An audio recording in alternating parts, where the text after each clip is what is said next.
দুই পাইলট বিমান চালাচ্ছিল। ঠিক সেই সময় এক পাইলট আরেক পাইলটরে জিজ্ঞাসা করলো, এই মুহূর্তে যদি আমাদের প্লেনে আগুন লেগে যায় তুমি সর্বপ্রথম কি কাজটাই করবে?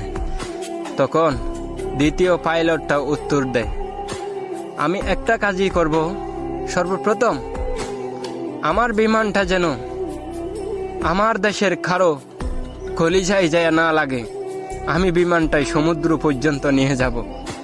3 মিনিট পর চালাতে চালাতে ঠিক সমুদ্রের পথে নিয়ে যায় কর্ণফুলী নদীতে।